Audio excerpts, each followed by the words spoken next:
Hey everyone, my name is Paul Graham, and this is the Investor's Guide to Joy. Today, I'm going to interview John Hewitt, who I had the pleasure to get to know and speak about a number of things, including what he says to people about how his day's going, how he survives and thrives really in the day-to-day, dreaming big, owning your weakness, and talking about if everyone can be an entrepreneur. We also talked through how he's overcome a numerous amount of barriers in his life and his experience of being a CEO for over 42 years. It's incredible to be able to talk to an individual who's as insightful and as well decorated as he is, especially considering the success he's had of creating several nine-figure businesses. Hope you enjoy this one. Hit it on repeat. All right, hey everyone, welcome back to the Investor's Guide to Joy. So I have an exciting guest, John Hewitt, on today, who's had a number of years of experiences as well as a number of different business ventures that I think is going to be fascinating to really uncover, how he's really maybe planned out some of these endeavors and also how some of these endeavors have just kind of came to be. So John, thanks for being on here today. Excited to hear more from you.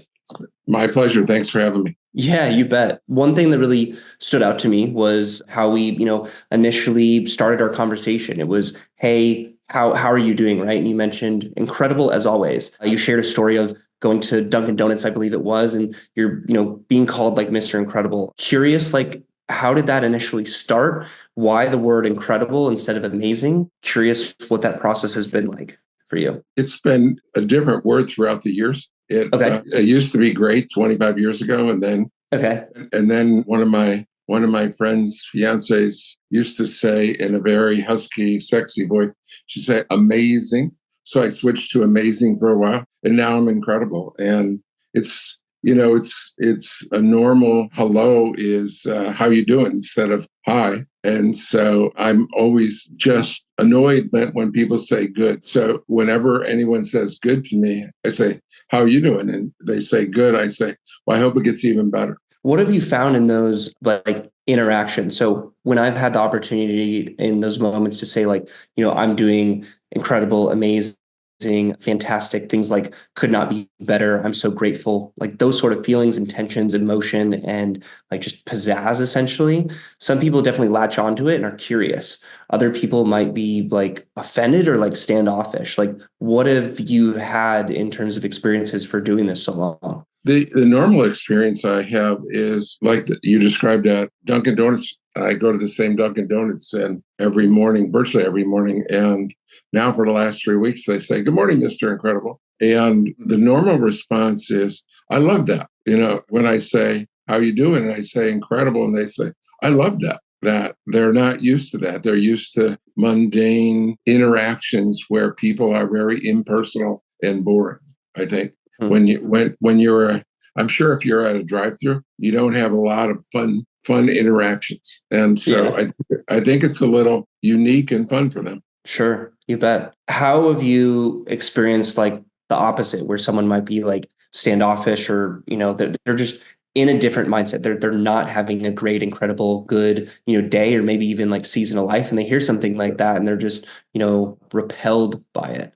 What have you found those interactions like? I have one favorite situation, when I was at, my last company, public company, worth $500 million. And when someone leaves, they always do an exit interview. And I loved it in the exit interview. One of the people complained that they had to be great every day. They couldn't be just good. They complained that I would say that to them, that I would say, I hope it gets even better. They complained like they thought they had to lie and say they were great, even if they were just good. When I'm sincere, Mm-hmm. if you tell me you're good, I want you to get better. I mean, our mission statement, I love our mission statement, is having fun, improving lives. Yeah, definitely. One thing I found through these sort of like words or actions, it's like a form of leadership, right? And I've seen this in a variety of different fashions with words or actions or intentions, even as simple as, hey, like let's go grab a beer, and you're sitting down and you're like, hey, I'm actually going to get a soda water or Coke or something like that, and then the other person, most likely follows very, very similar type suits, right? Or doing kind of that random act of kindness, really kind of sets the tone, and it's, a form of leadership. How have you really found that other people have like attached onto it? Have you seen that as you've interacted, for example, with these people at Dunkin' Donuts or in your companies, that they've then taken and embodied the similar thought process, and they're becoming, a similar version to yourself, where they no longer say, oh, I'm doing like okay or good, or yeah, it's a good day, but they're now, more excited and energized when they're saying like, yeah, I'm having a great day, right? Like that level of emotion is different. Have you seen like you really just give that almost gift like to other people and see how other people have changed too? Or has it just been when you've shared it and they just like receive it, but not necessarily do it themselves? Well, it's good news, bad news. And I'll give you the bad news first. I believe that culture is a huge asset in a company, and the greatest companies, the few great companies in this world, in this country, have great culture. And that starts with having people with the right attitude. You have to have people with the right attitude. So the bad news is I've tried to change. I've had many people that had a poor attitude, and I made the mistake of trying to change them. And while I could change them for an hour or a day or a week or a month, they pop right back into that bad attitude. So in a way, it does change the culture, because the people with the bad attitude don't stay. They realize they don't fit in. And so although I've been unlikely to change people with poor attitudes, bad attitudes, I've been able to limit them as a toxic environment on the other people. And so I've been blessed with incredible, great futures, and that's why, or great cultures, and that's why they call my company Loyalty Brands. Because in my new company that I started 6 years ago, I have over 15 people that have been with me 25 years or more. Wow. What words do those people say? Like, are they maybe great, incredible, amazing? Like, can you think of a few? Yeah, they're those fantastic. I mean, the most common are fantastic, amazing, and because people don't like to copy me, so the favorite words they tend to use are amazing and fantastic. Okay, awesome. Some of them do try to top me. That's top you. How so? Just like a longer word, or say it with more passion, or that they're even doing better than me. Yeah, it reminds me of like a phone call or some situation where it's like, I love you. No, I love you more. No, I love you infinitely more. And it's just like that kind of like math game. And like, who knows math a little bit better, of I love you infinitely to the power of infinity type thing. But I think it's a really good testament and also intention to say that is then the culture and the experience that you have with people, that they're looking to be constantly, more positive, and that's their focus. It's not just, on their like current present self.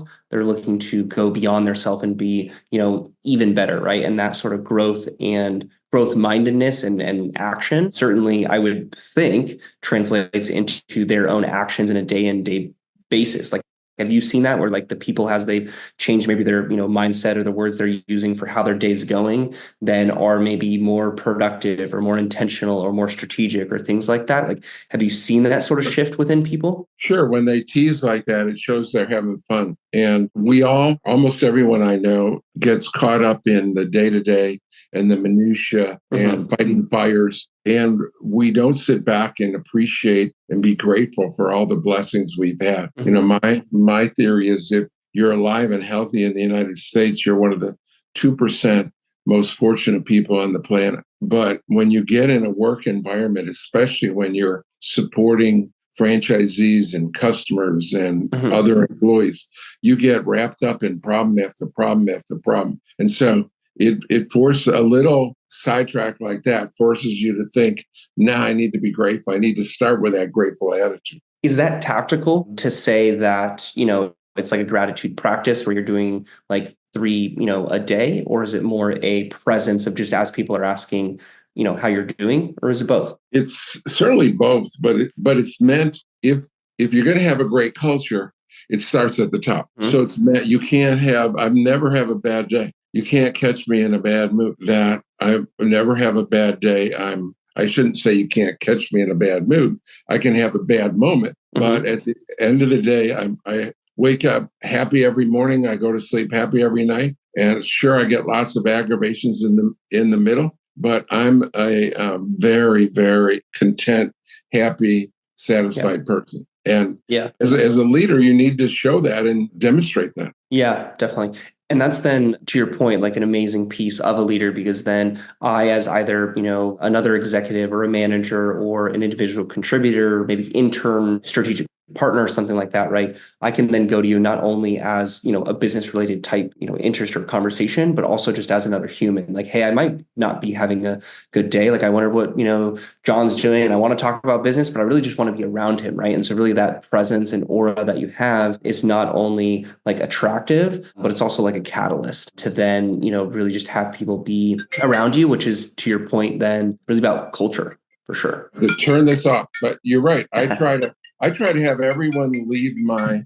presence or my conversation with a positive attitude. Yeah. I mean, and that's conscious. I want them to, when they come in my office, to leave my office even happier than they left, than when they arrived. You mentioned like how to get out of the day to day. Like, is that a tactical type thing of maybe the gratitude practice or intentions, get you out of that? Because that's one thing that I found over the course of my experience of like being an entrepreneur, being in corporate, is that sometimes those, day to day moments really just are, dragging for whatever reason. Has there been ways that you yourself have gotten out of that mindset of just being the monotonous day to day and just change your mindset, as well as you've seen others do that as well? I do. It's a, one of my executives came to me about 20 years ago, and he said, last night I had an epiphany. And he said, you're always trying to get us to think outside the box. And then we pop right back in the box. He said, last night I realized you're never in the box. And so I'm always thinking outside the box. So I'm one of the most challenging people you will ever meet in your life. And I've always been that way. So when I was in middle school and high school, my teachers hated me. I mean, they just despised me. Some of them, they disliked my presence. My German teacher, occasionally he would say, Hewitt, out of here. My English teacher, I had a substitute for most of the whole year. And, she just despised me because I would challenge the norm. I don't fit in the box. And I view most humans as part of a herd. And the worst possible insult you could ever say to me is, I know someone just like you, or you're normal, or you're typical. I pride myself in being unique and different. And, even so much that I say I walk the tightrope of insanity.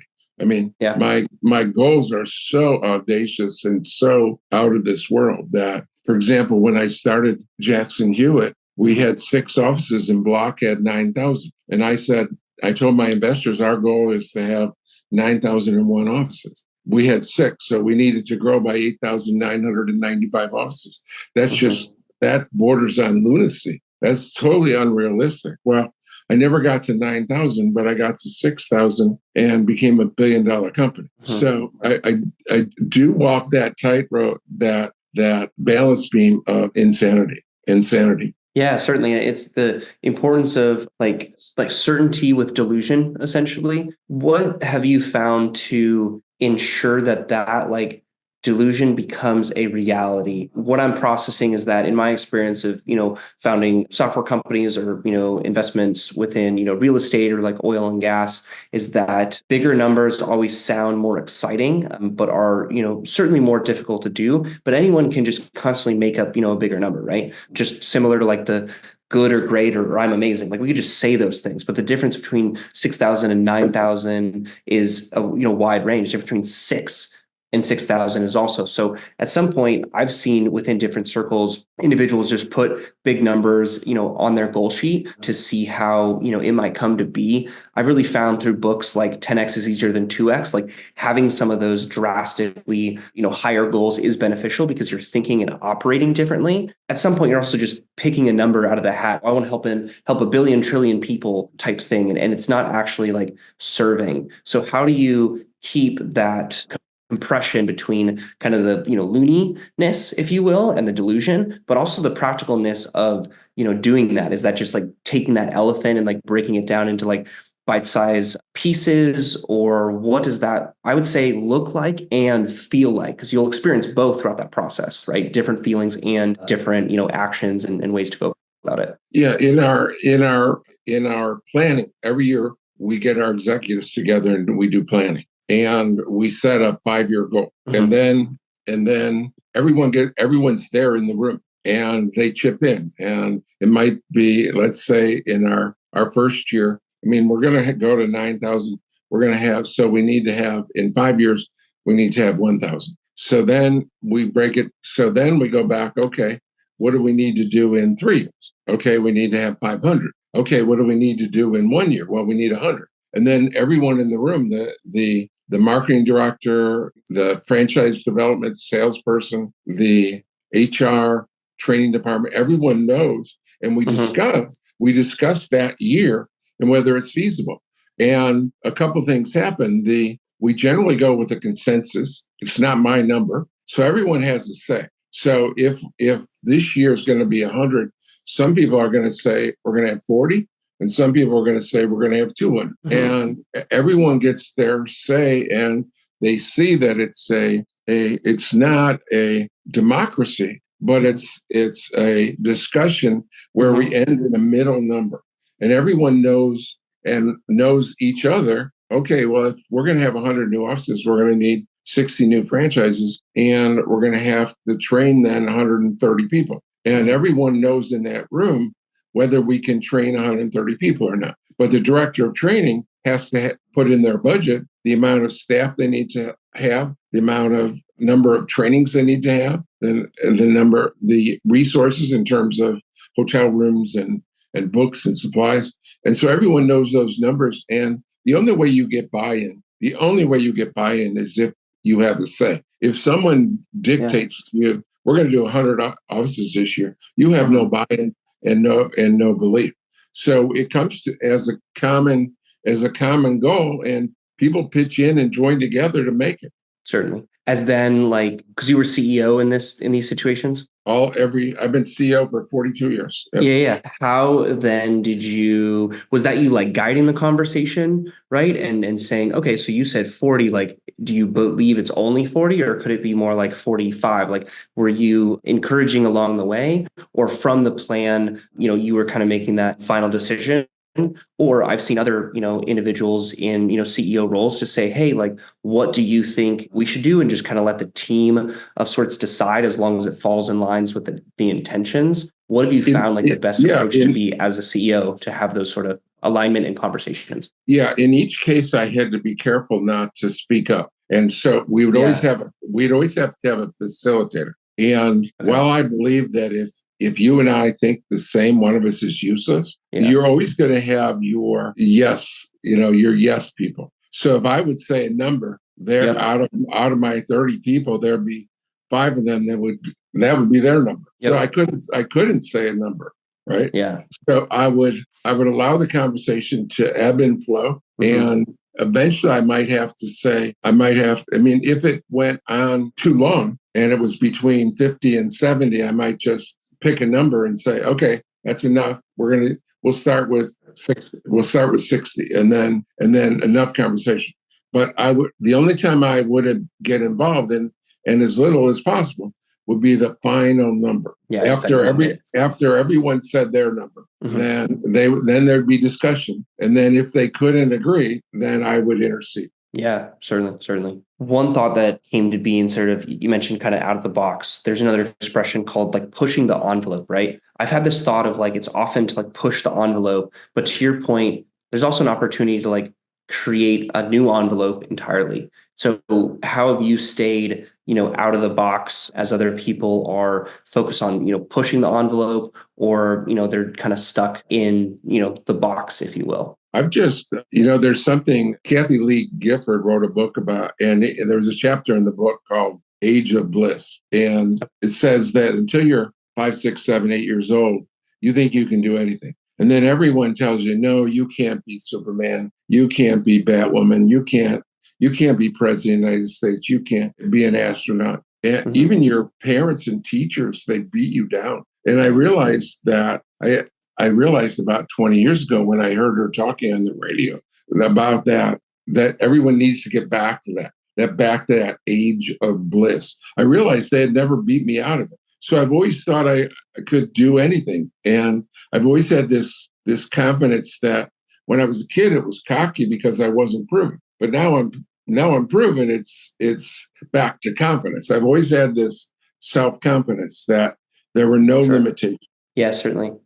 Talk to me what that's like. And I'll give two examples. One, I've seen how like men can sometimes be around and watch like football per se, right? They watch the NFL and they're like, oh man, like if I was in there, like I could have, caught that pass or something like that, right? Or the same thing maybe in like the gym and they're, oh, hey, like I could totally like lift that weight, like, let me do it. But they don't have that experience and it's like a delusional ego, but they have the confidence that they believe that they can do it. So belief is a powerful way to enact and transform and to go after something, right? Because without belief in those moments of just uncertainty, it might not, get you over the fence. So is there a balance with that? Is that just, a trial period to say, oh, I'm going to do this weight because I can do it and I believe and have that level of certainty. And then when you don't, it's then great. This gives me a good opportunity to then learn and try and be, because again, I've just found this like interesting, maybe dance of absolute certainty. I can definitely do this, but also recognizing that there just might be ego with that. So is it a balance, a dance, or how do you keep it definite or do you not keep it maybe definite with the certainty that you have?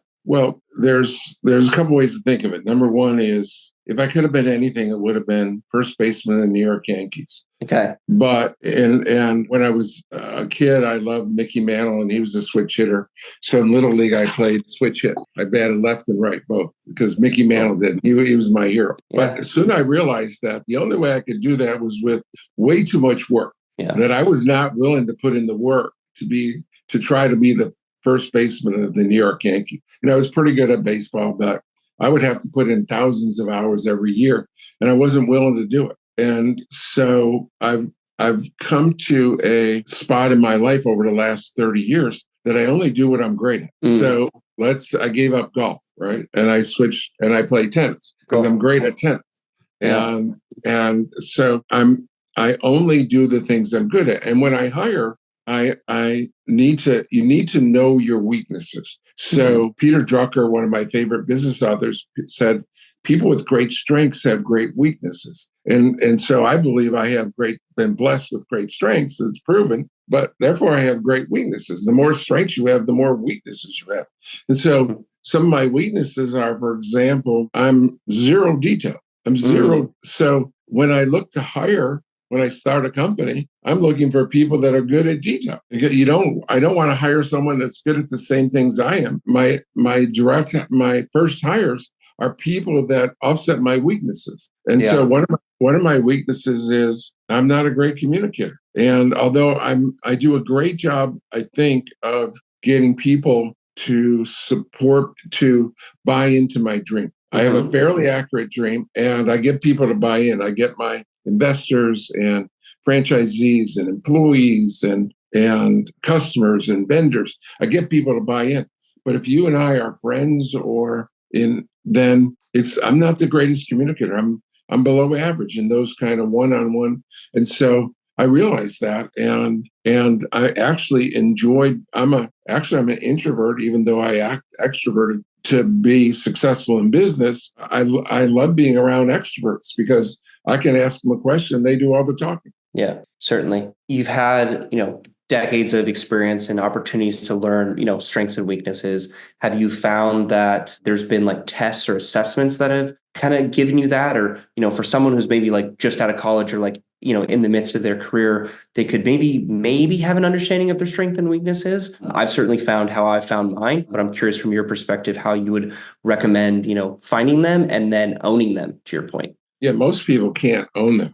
Most people are reluctant to own their weaknesses, and which is a huge drawback to the potential of the results they can obtain in their life. I learned a long time ago that my job is to have the best system in my industry. And I've been doing that for 55 years. We've always had the best system. To have the best system, it has to be improving. no system that worked 10 years ago is going to be working effectively today. You have to adjust. And to adjust, so you have to improve. To improve, you have to change.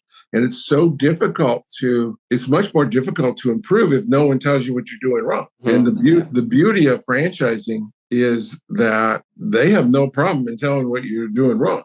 No one wants to give a CEO, no employee likes to come to my office and give me bad news. People don't like to give CEOs because it's like, kill the messenger, right? But franchisees have no problem complaining about everything and anything. So part of that is to embrace criticism and be comfortable knowing you have to know every year that you're going to have to improve. You're going to have to change. And that's why, as I said earlier, our mission statement is having fun, improving lives. Yeah, no, that's a very good point from both the franchise and the embracing criticism aspect. I've seen that, I used to have a franchise business, and also in terms of like embracing, criticism, how does that then work with, or what do you think that works with individuals as they're applying to, jobs or like interviewing, as well as entrepreneurs? Do you think those are different and they should, look to like elevate or delegate, some of those tasks? As an entrepreneur, like I would say, yes, hey, these are my weaknesses. I might be able to need to do the hard work first to see, how it works, right? And then, delegate that to someone else so I can focus on my strengths. In someone who's in more of a, corporate sort of structured environment, if the job description is 80% of what they're amazing at and 20% of, their weakness, like how would you recommend them like navigate, or is that a conversation they have with kind of their manager, or what would you think that, looks like or feels like too? Well, as far as an interview process to be hired, I found that people are always, they're always best when they're on their first date or an interview. Yeah. Yeah. No one tells me anything really bad about themselves interview. And so I'm not always right. I'm only right about 2/3 of the time when I hire someone.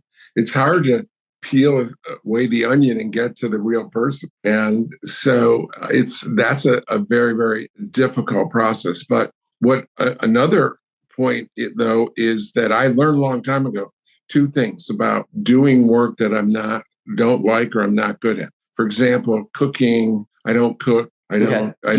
No, I do nothing. I never. Not only haven't I turned on the oven, I haven't turned on a burner on top of the oven in 40 years. Yeah. So what I learned is not only that my time is worth thousands of dollars an hour. I built 2 companies worth $1.5 billion with less than investment of less than 15 million. So $15 million went to $1.5 billion value.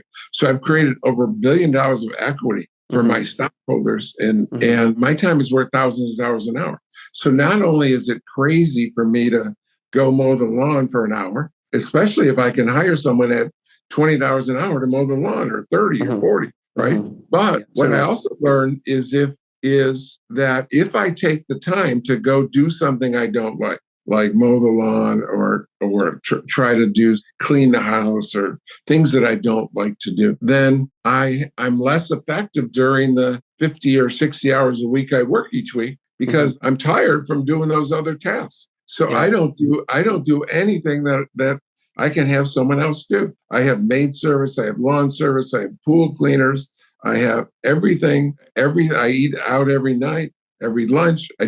I don't do things that are not a good use of my time that I don't enjoy. I mean, if you enjoyed it, that'd be different, right? Some people love cooking and that relaxes them and they're more effective in other times because they love it. But I don't do things I don't love and I'm not good at. What does that look like for an entrepreneur? Like for these businesses that you created, like I guess what has been the genesis story? Was it, starting with yourself, $0, ended up finding, some capital or, what have you? Because I'd be curious to like understand what that story is like, to eventually get into that more. Because certainly for the entrepreneurs, they're thinking, great, yeah, I'll only do my strengths. But what has that been, for you with your origin stories for these, variety of companies you've founded? Yeah, you can't always do that, right? I mean, you sometimes you start from square one, right? Let's say you're in high school, right, or college. I mean, you have no money. And actually, when I worked for H&R Block for 12 years, and when I left, I was running 250 offices, and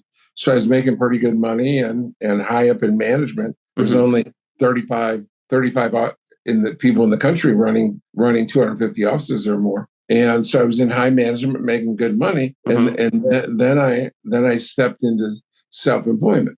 And so you can't afford day one to hire everyone. In fact, when we bought Mel Jackson, the forerunner of Jackson Hewitt, back in 1982, we raised $129,000. And my investment was $25,000 that I borrowed on credit cards. So, and people say, well, that's crazy, right? And I was paying 18 or 24% on credit cards. Well, the 25,000 became worth $10 million. So over 15 years, I might have paid 60,000 in interest, but it turned into $10 million. So it's you have to put things in perspective. So yeah, we started on a shoestring and ended up with $1 billion company. Yeah. It's to say, like, what are you going after with those expenses and those risks? And I've really found it's like defining what that risk is, right? And a calculated risk to then say, for the money that's invested and the realistic potential of what it could be, as well as the unrealistic potential of what it can be, those would then, dictate into what's worth the, investment, as well as what you're, going after. One thing I've been really focused on recently is not just like what you're going after, but the tempo of it, right? So similar to your earlier point of like, hey, we could either do like a couple stores a year sort of thing, or it's, how do we do maybe like 100 this year or 50. And then in order by doing that, right, there's a different tempo that you need to do for kind of daily tasks than there would be if you were doing less. And more isn't always the answer, but it's aligning what, the end goal is into then some of the more, daily or quarterly, sort of metrics to kind of chip away at the block to, accomplish some of those things for your intentions. And then I'm sure you've had this experience too, where, 2 + 2 sometimes equals 7 within business. And I mean that to say you have the intention of, a certain, revenue number of customers or things like that, but randomly you meet someone at lunch and then boom, there's 200 more customers because of a strategic partnership. Like that wasn't planned and isn't a rep that you could have, but it certainly happened because you're doing the right work and being what some define as like luck, right? Simply because you're putting yourself out there more with the tempo and with the intention, with also, to your point, a really great attitude as well. Yeah, some great entrepreneurs said, once the harder I work, the luckier I get. And I think you need to keep all doors open and continue to meet people and explore all kinds of opportunities. You need to keep the pulse of what's going on in the world around you, and your industry and your company. Yeah. One thing I found in my book, which is just it's an aggregator of like the 40 books that you would get on your path to becoming, a millionaire or like successful business owner, is the idea within a section I have of like luck itself. And it's so true of it's just like belief. If you have absolute certainty that you are lucky and that it will work, it certainly will. Probably not in the timeline that you think, because unexpected things happen for either better or potentially a longer learning opportunity. But it's definitely the intention of having that deliberate, intentional, this will happen with absolute certainty, and then letting things unfold with it. Exactly. They got to kill me to stop me. And I set my goals, and I've never met a human being that didn't run into significant adversity.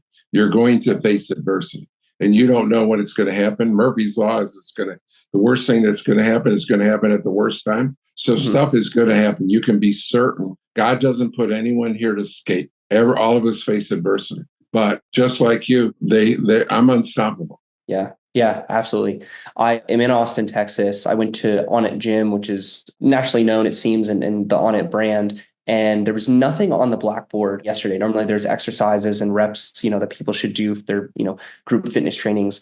But there was a quote essentially that suffering is inevitable. Take the offensive. And it really spoke to me yesterday of like, yeah, like it's going to be challenging. Like there's not such thing as like an easy life. It's just choosing your hard, right? Whether it be like with discipline or with, the easy thing of age old, like watch Netflix sort of thing, but then you don't have the life that you truly desire. But also connecting back to some of the things you were talking about, it's like being your true, as I interpret it and think about it, being your true authentic self with the skills, talents, and abilities and resources that you have to produce the best outcome, right? So how do you produce the best? And that could be more than what you're capable of, but it's going to grow you and give you a different mindset shift to understand how to get to do the best, right? Maybe it's industry standard or something like that you currently don't, have that maybe capacity or resources or something, but that ability to get to that, current threshold, almost like the 4-minute mile. At one point, that was not possible, but with the intention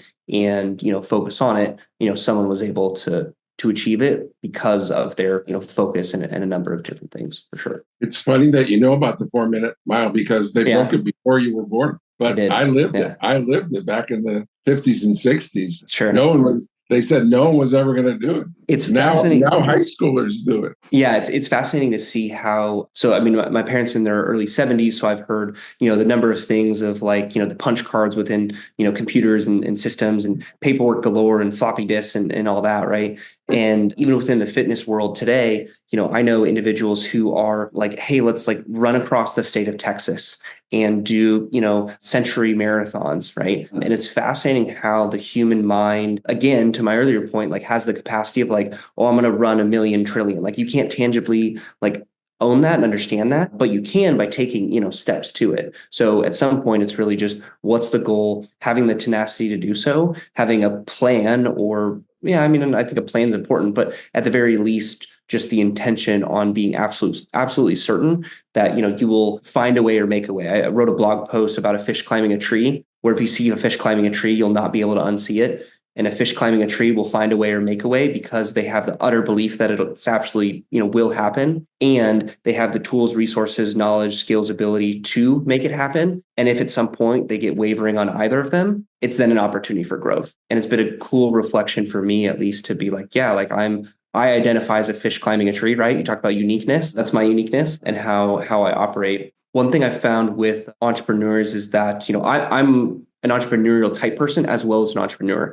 And I've seen people in companies be entrepreneurial, right? Sometimes called intrapreneurs, right? Can you you had this interesting question of, can anyone or everyone like be an entrepreneur? I'm curious on your thoughts, perspective, and experience on that. Well, I have to say I'm more experienced than almost any human being you've ever met on that topic. You bet. Because I brought in 5,200 franchisees and 5,200 new franchisees into my companies. And many of them had partners. So think of it as 7,000 or 8,000 families. And what I learned is that about 70% of the population wants to be an entrepreneur, but only half of them, or less than half of them, somewhere between a third and a half of them, can be an entrepreneur. That they don't have the risk tolerance, or they don't have the get up and go.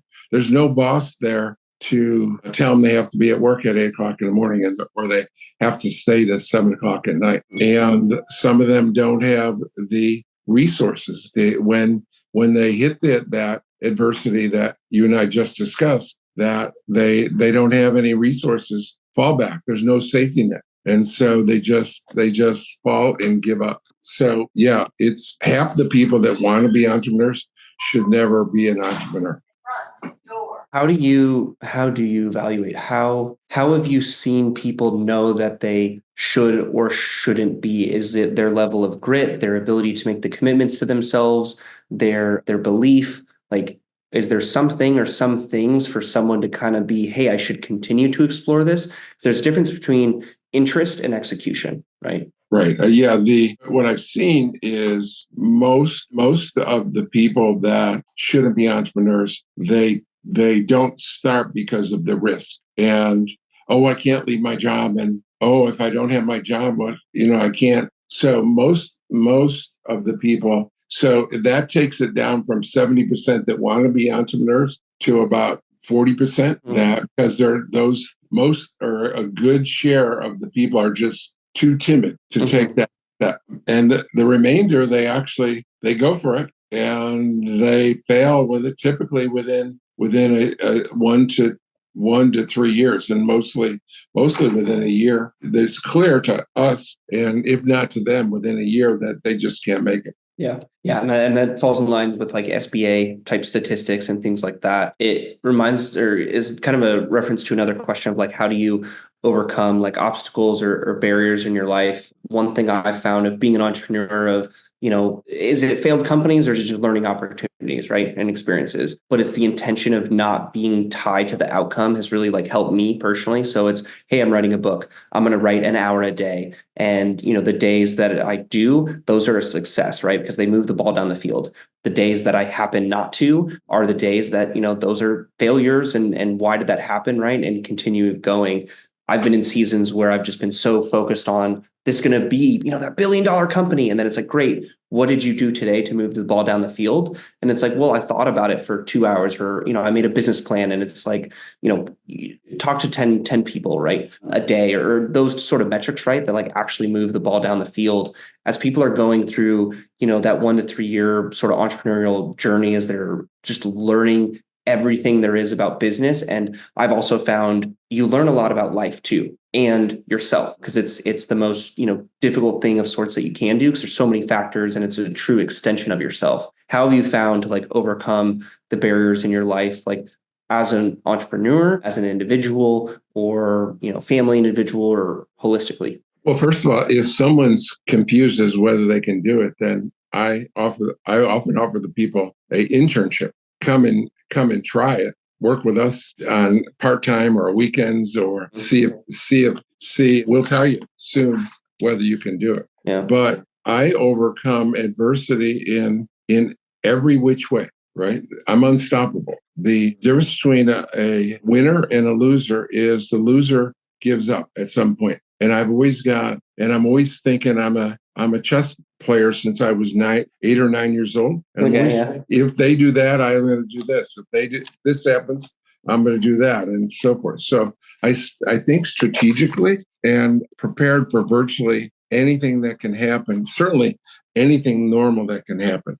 And sometimes there's abnormal, but I always react not on what if it hadn't happened, but this is where we are. What do we got to do? What do we have to do to, as you said, move the ball forward? We always have to be going forward. And so I always start with, okay, disaster happened or this happened. Okay, this is where we are. Let's circle the wagons. And now what do we have to do to get back on track and get back moving forward? Yeah.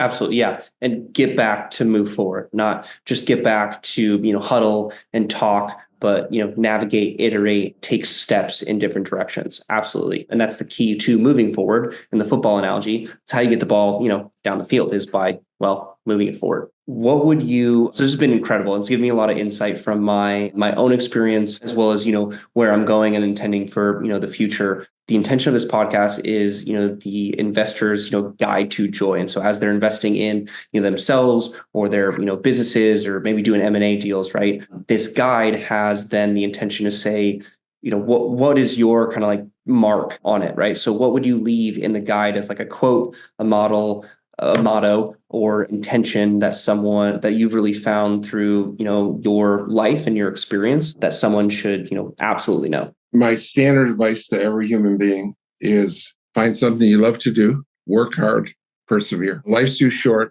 If you're on Monday morning, if you're going to work and not looking forward to it, you're going to the wrong place. And everything worthwhile requires hard work, and perseverance is the number one quality of success. Yeah, love it. Yeah, that's great insight. And I've really found that by me doing a lot of, different things that I've done, I can absolutely resonate with that. And then for the individuals who maybe not resonate with that, I would argue to say like they just haven't done enough yet to really then know, what perseverance is and feels like, and what, hard work is and feels like. And from my perspective, it's not to say like hard work equals success. And so it's understanding like what are the things that, move the ball down the field, not just, hey, I worked 1,000 million hours, right? Because otherwise, like you yourself would be burnt out to the nth degree, getting these number of stores. But I would, think as a CEO, it's taking a step back, getting great people that are very intelligent, that are aligned with your culture with you, and then locking arms and then going down it, right? So elevating, delegating, and intentional on where you're going. So a thought just came to mind. I just wanted to share that for someone who might be a different path. But John, really appreciate you coming on, sharing your experience, and really enjoyed our time together today. Thank you. It's my pleasure. Yeah, have a wonderful day. You too. Thanks for joining the Investor's Guide to Joy today, where we aim to change your life by 1 degree in each episode. These days, I'm raising funds for oil and gas syndications, a luxury short-term rental super property syndication, which is a lot of fun, and managed by Luxury Desert Escapes. I also help people get what they want through finance, mindset, and action to help them eliminate worry, build better habits, create their life, and live their life. If any of these things seem of interest to you or you just want to chat, connect with me. Let's chat more. Until we see you again.